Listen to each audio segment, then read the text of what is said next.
Welcome to money Manthan TV. నేను మీ ధనలక్ష్మి. కుటుంబంలో పొదుపు ఏ విధంగా ఉండాలో మనం ఎంతైనా తెలుసుకోవాల్సిన అవసరం ఉంది. ఇంట్లో ఉన్నటువంటి వ్యక్తులు, నలుగురు వ్యక్తులు ఉన్నారనుకోండి, అమ్మ, నాన్న లేదా అక్క, తమ్ముడు, చెల్లి, ఇవే కదా కుటుంబం అంటే. ఇదే కదా కుటుంబంలో ఉన్నటువంటి బాధ్యతలు అంటే. కాబట్టి ప్రతి ఒక్కరం కూడా మన సంపాదనలో నుంచి ఎలాంటి స్థితిగతులు ఉన్నవాళ్ళైనా సరే, అందరిలో కోటీశ్వరులు, కోట్ల రూపాయలు సంపాదించాల్సినటువంటి పరిస్థితి అందరికీ ఉండదు. అది కొంతమందికి మాత్రమే ఉంటుంది. కాబట్టి చిన్న జాబ్ అయినా, పెద్ద జాబ్ అయినా, చిన్న బిజినెస్ అయినా, పెద్ద బిజినెస్ అయినా, ఏదైనా సరే పొదుపు చేయటం అనేది కుటుంబంలో చాలా ప్రాముఖ్యతను కలిగించేటటువంటి బాధ్యత అది. అలా బాధ్యత కలిగి ఉన్నటువంటి కుటుంబాలను మనం చూసుకున్నట్లయితే ప్రతిదీ వాళ్ళు బాధ్యత కలిగి ఉంటారు, పొదుపు చేస్తూ ఉంటారు. ఈరోజు మన దగ్గర ఉన్నటువంటి ధనం రేపు లేకపోవచ్చు, రేపు మన దగ్గర ఉన్నటువంటి ధనం ఎల్లుండి మన దగ్గర లేకపోవచ్చు. జీవితంలో ఎవరికైనా సరే ఒడిదుడుకులు, అప్ అండ్ డౌన్స్ ప్రతి ఒక్కళ్ళ జీవితాల్లో ఉంటాయి. కాబట్టి మనకు వస్తున్నటువంటి సంపాదనలో నుంచి తీసి కొంత పొదుపు చేయటం నేర్చుకుంటే ఆ పొదుపు చేసినటువంటి డబ్బు ద్వారా మనకి ఎన్నో అవసరాలు తీరుతూ ఉంటాయి. ఎన్నో అవసరాలు తీరడం అంటే మన పిల్లలకి ఫీజు కట్టవచ్చు, ఏదైనా హాస్పిటల్స్ ప్రాబ్లమ్స్ వస్తే ఆ యొక్క ప్రాబ్లమ్స్ని మనం క్లియర్ చేసుకోవచ్చు. ఒక్కొక్కసారి 2 వీలర్ కొనవచ్చు ఆ పొదుపు చేసిన డబ్బులతోనే, మొబైల్ ఫోన్ కొనుక్కోవచ్చు. ఇంకా గృహిణీల విషయానికి వస్తే బంగారం కొనుక్కోవచ్చు. చాలామందికి బంగారం, ఆడవారంటేనే బంగారు ఆభరణాలకి పెట్టింది పేరు. ఆడవారు చీరలు కొనుక్కునే విషయంలో కూడా చాలా వరకు పొదుపు చేసి కొంటూ ఉంటారు. కొంతమందిని చూసుకున్నట్లయితే ఇప్పుడున్నటువంటి సమాజంలో సేవా మాతృమూర్తులు ఉన్నారు. వారైతే పొదుపు చేసినటువంటి డబ్బుతో సమాజానికి మేమేం చేయాలి, మా అవసరం ఎక్కడుందని మరీ వెతుక్కుంటూ వెళ్ళి ఆ పొదుపు చేసిన డబ్బులతో సేవా కార్యక్రమాలు చేసి వస్తూ ఉంటారు. అలాంటి వాళ్ళను కూడా మనం చూస్తూ ఉంటాము. చిన్న చిన్న పిల్లలకైతే మనం ఇచ్చినటువంటి పాకెట్ మనీ తీసుకొని, మనకి చిన్నప్పుడు ఇంత ముంతలు దొరుకుతుంటాయి. ముంతలు కూడా ఇంత సైజు నుంచి ఇంత సైజు ముంతలు దొరుకుతుంటాయి. ఆ ముంతల్లో ఇప్పటికి కూడా కొంతమంది పిల్లలు కావచ్చు, పెద్దవాళ్ళు కావచ్చు, డబ్బుల్ని పొదుపు చేస్తూ ఉంటారు. కొంతమంది పోస్ట్ ఆఫీసులో పొదుపు చేస్తూ ఉంటారు, కొంతమంది బ్యాంకుల్లో పొదుపు చేస్తూ ఉంటారు, కొంతమంది చిట్టీల రూపంలో పొదుపు చేస్తూ ఉంటారు. ఏది ఏమైనా కానీ పొదుపు చేయటం అనేది మనం చిన్నప్పటి నుంచి నేర్చుకోవాలి. అది 10 రూపాయలతో స్టార్ట్ చేసిన నెలకు వచ్చేటప్పటికల్లా చూడండి, ఒకసారి 300, నెలకు 30 రోజులు ఉంటాయి, ఒక్కోసారి 31 రోజు ఉంటుంది. 10 రూపాయలతో స్టార్ట్ చేసిన నెలకి 300 రూపాయలు ఉంటాయి. ఈ మధ్యకాలంలో మనం చూస్తున్నట్టయితే కొంతమంది గ్రూప్స్గా ఏర్పడి, గృహిణీలు కావచ్చు, పురుషులు కావచ్చు, నెలకి ఒక్కొక్కరు ఒక 200 300 పొదుపు చేసి ఎన్నో సామాజిక సేవా కార్యక్రమాల్లో వారి వంతు వారు సహాయ సహకారాలు అందించడం కూడా మనం చూస్తూ ఉంటాము. ఏదైనా చిన్నప్పుడు నుంచి మనం పొదుపు చేయటం నేర్చుకోవాలి.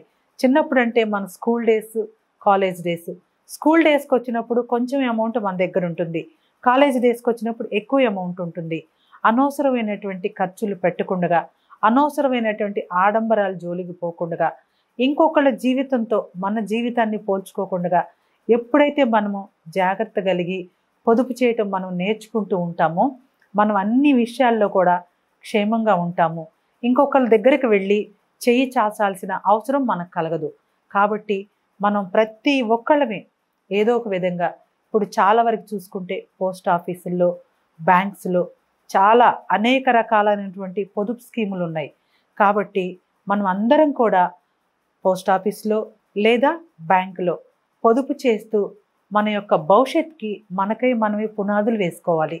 ఎవరో వస్తారు, ఏదో చేస్తారు అనేటటువంటి మాటను మనం పక్కన పెట్టాలి. ఎవ్వరూ రారు, ఏమి చేయరు. మనతో పాటు నడిచేవాళ్ళు ఎంతోమంది ఉంటారు, కానీ మన కాళ్ళతోటి మనమే నడవాలి. ఆ నడవటం అంటే ఈ పొదుపు చేయటమే. మన పొదుపు మనమే చేసుకోవాలి, మన అవసరాలు మనమే తీర్చుకోవాలి. ఎప్పుడైతే అవసరం అనేది మనకు గుర్తొస్తుందో అప్పుడు ఈ పొదుపు చేసినటువంటి ధనం మనకు గుర్తుకు రావాలి టక్కుమంటూ. అలాంటప్పుడు మనము అప్పు చేయాల్సిన అవసరం ఉండదు. ఎవరి దగ్గర పడితే వాళ్ళ దగ్గరికి వెళ్ళి లోన్ల కోసము బ్యాంకుల చుట్టూ తిరగాల్సిన అవసరం ఉండదు. అంటే బ్యాంకుల చుట్టూ తిరగచ్చు. ఎందుకు తిరగాలి? మనం ఒక మంచి పొజిషన్లో ఉండి మనం చేస్తున్నటువంటి బిజినెస్కి బ్యాంకు రుణం తీసుకోవచ్చు, అందులో తప్పేముండదు.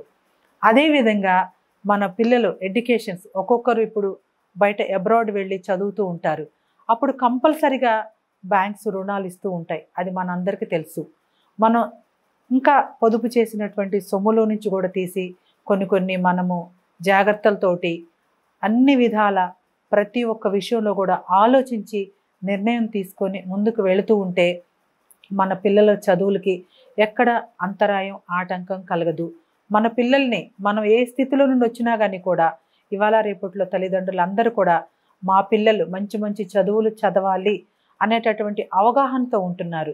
అలాంటప్పుడు పొదుపు చేయాలి. పిల్లలు బంగారు భవిష్యత్తుకి తల్లిదండ్రులుగా మనం పునాదులు వేయాలి. పునాదులు వేయాలి అంటే కొన్ని ఖర్చు పెట్టే దగ్గర ఖర్చు పెట్టాలి. అనవసరమైనటువంటి ఖర్చుల జోలికి మనం పోవద్దు. అనవసరమైనటువంటి ఖర్చుల జోలికి పోయాము అంటే ఇక అక్కడి నుంచి స్టార్ట్ అవుతుంది మన జమానా ఖాళీ అవ్వడం. అందుకని మన జమానా ఖాళీ కాకుండా ఉండాలి అంటే కొన్ని ఆర్థిక పరమైనటువంటి ప్రణాళికలు మనం కలిగి ఉండాలి. మన భవిష్యత్ బాగుండాలి అంటే మన చేతుల్లోనే ఉంటుంది. మన పిల్లల భవిష్యత్ బాగుండాలంటే కూడా మన చేతుల్లోనే ఉంటుంది. అందుకని ప్రతి ఒక్కరమే పొదుపు చేయటం నేర్చుకోవాలి. ఆ పొదుపు చేసిన డబ్బుతోటి మనం అభివృద్ధిలోకి రావాలి. చాలామందిని మధ్యకాలంలో చూస్తూ ఉంటాము, వింటూ ఉన్నాం కూడా. వాళ్ళు ఏం చెప్తారో తెలుసా? ఏమండి, మా నాన్నగారు ఇచ్చినటువంటి పాకెట్ మనీతోని నేను ఈ బిజినెస్ స్టార్ట్ చేశాను, ఆ బిజినెస్ స్టార్ట్ చేశాను, ఈరోజు నేను ఇంత వాళ్ళం అయ్యాము అని చాలా గర్వంగా చెప్పుకుంటూ ఉంటారు. నిజమేనండి, చాలామందిని మనం చూస్తూ ఉంటాము. తల్లిదండ్రులు ఇచ్చినటువంటి పాకెట్ మనీతోటి ఇవాళ రోజున బిజినెస్లో కోట్లు రాణిస్తున్నటువంటి వాళ్ళు కూడా ఉన్నారు. అలాంటి వాళ్ళని మనము ఎగ్జాంపుల్గా తీసుకోవాలి. అలాంటి వాళ్ళని ఆదర్శంగా మనం తీసుకొని మనం కూడా ముందుకు వెళ్ళాల్సిన అవసరం ఎంతైనా ఉంది.